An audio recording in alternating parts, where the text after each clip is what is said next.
Welcome to the weekly roundup on SA Footballer TV. I'm Tommy Javor with Tom Lipson. How are you, mate? I'm very well, how are you? Good, thank you. I like your beard. I like your face. Oh, thank you. You're like a handsome Justin Westhoff. Thank you. Someone called me that in the pub earlier, but I think he was pretty drunk, so... Well, it could only be one of the three people that are here every week. No, just kidding. The Portland Hotel is the place to be. Cheap meals. It is awesome. One of our great sponsors, along with all our great sponsors behind us, and hopefully they don't watch this. We won't welcome back. Look, last week, Tommy, our first game we're going to preview, it was 9th place Broadview taking on 6th place Gazer, and we just thought it would be simple enough to predict. But Broadview came out and went bang, 6 goals to 1 in the first quarter, and that's all she wrote. 19 goals to 11 in the end, and a very solid 58-point win.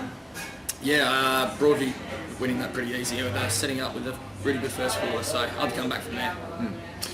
Bamford and Kemp both kicked 4, Fergus kicked 3, Burnett and Eisner kicked 2. Better players were Ryan, Big Ruckman, Braden DePrince and Bamford.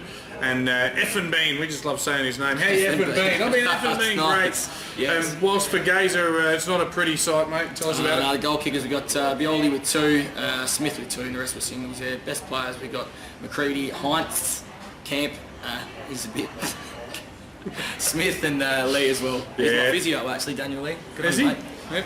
Yep. Heinzie, often regarded as the best player at Gazer these days by our producer, the great Luke Hosey. And he was telling me Bioli kicked 100 last year in the juniors somewhere, or sort of he's bobbing up for a couple, but probably needs some mates to bob up as well. Because I think they thought Jars would come in and wave a magic wand, but now they're well and truly outside the 5, and they haven't got great form to support their hopes moving forward. No, they're getting touched up on the regular at the moment.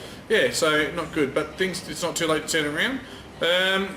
Next one, Foss Camden started like champions down at the Skull Cave, 6 goals to 3 in the first quarter, but Old Iggies have certainly got plenty of steel this year, and they're able to run over Fossies, 13-10-88, Foss Camden 11-11-77. It's a really good comeback after 3 goals down at quarter time to come back and win by a couple of goals, so great win by Old Iggies.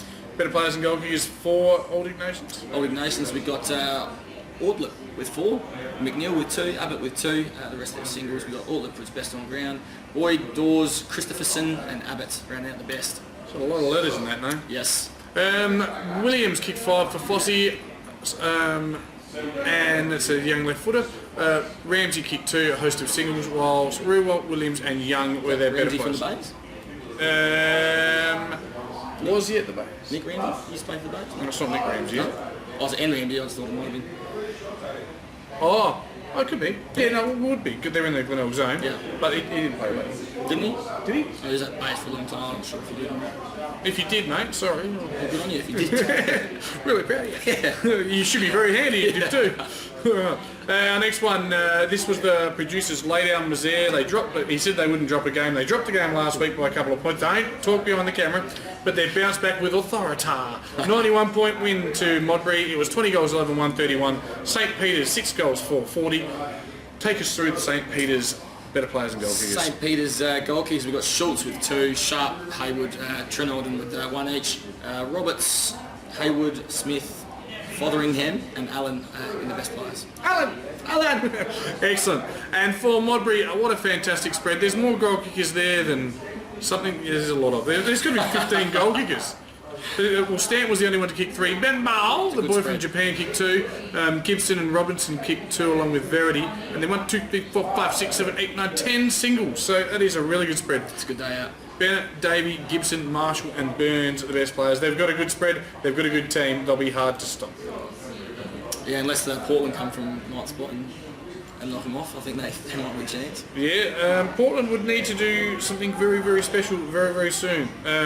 Like win some games, which they didn't do on the weekend, unfortunately. It was Scott 15-10, 100, Portland 12-14, 86.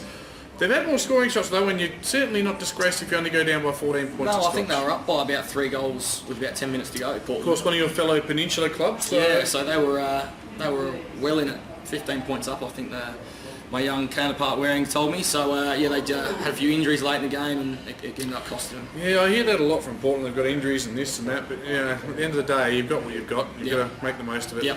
For Portland, that's not Alex Stengel, is it? It would be. Is he transferred across from? He had a weekend off playing for Maggie's, and that's his backup goal for Portland, I think. Okay. Yeah. No, I think he's got a brother at Silver North. Yeah. Oh, okay, That's so brother Alex is the brother I was thinking of. So it's the younger brother. Beautiful. Oh, it's good to see him out of Portland. They're kicking 2 goals along with Bird and Pryor. Christ, man, kicked one. How do you say it? Crispin. I like saying Christ, man. Traeger, Wilson and Bird were the better players. Wiles 4, Scotch. Scotch, we got Wong, kicked 5. Is that right? Billy 3, Lovinick 2.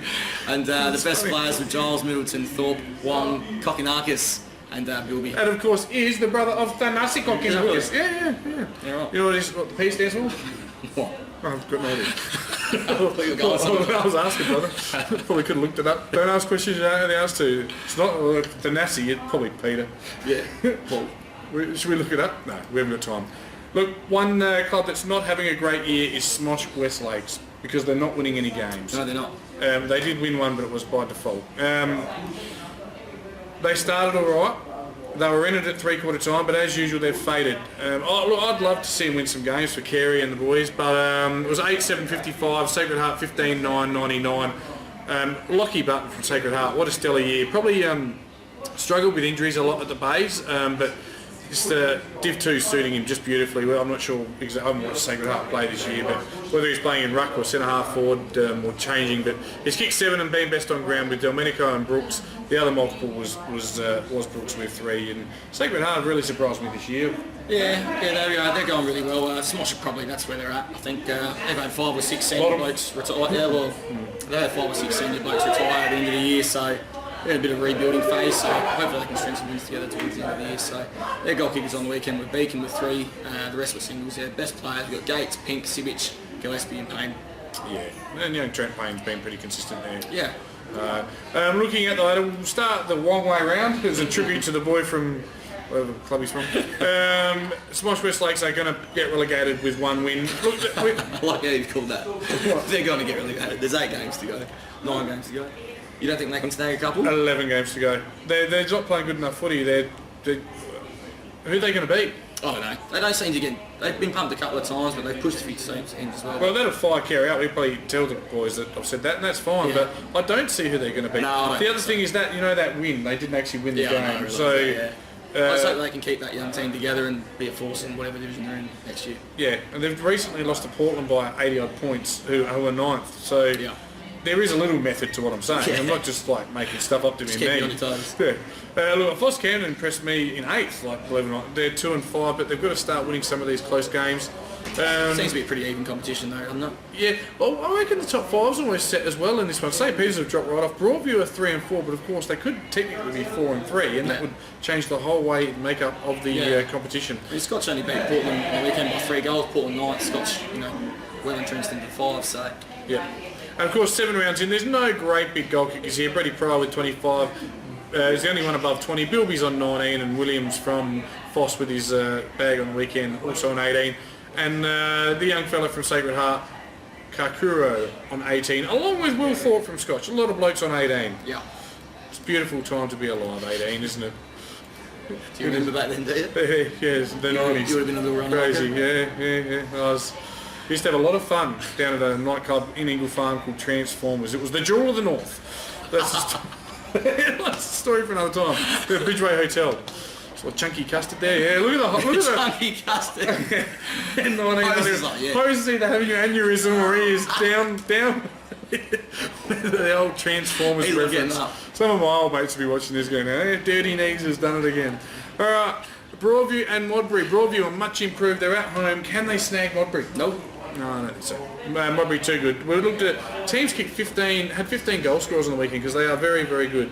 We've gone over time, so we'll fly through this one a little bit. Foss and Portland both find themselves near the bottom. They need to win to get out of the relegation zone. Yeah, Foss, Portland too inconsistent, I think. Yeah, Foss at home for me, and Foss, like I said, 2 and 5, but have been pretty consistent. No shocking results on the weekend as well. So yep.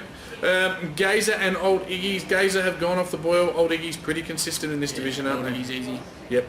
Scotch and Sacred Heart, this will be a bit of a barn burner for mine. Both teams in the 5, probably our game of the round at Scotch College. There'll be Bentleys and Mercedes all over the place. Yeah, Scotch in a close one. Yeah, I'm going to go Sacred Heart. I really like the cut of their jib this year. If Scotch can't contain Button, as well, Scotch have been traditionally, I think they should have been in Div 1 a few years back. They dropped the ball then and now they've got no Kales. They've still got a really good team. But Sacred Heart for mine, they've bounced back from being demoted last year. Hoses nodding away. Yeah. Now, Spot started like a house on fire. They have dropped off like a pack of dogs that drop off. I don't know. But so Smosh will win. will they win? Nah, they won't. St. Peter's. Oh, yeah, No, I like Smosh. I've got a lot of respect for the footy club, but no, they won't win. If they're going to win, it'll be this week. Yeah. I reckon they're going to get their heart broken by about a goal this week. St. Yeah. Peter's for mine. Close one. It's been Div 2. Thanks for watching. We're back next week.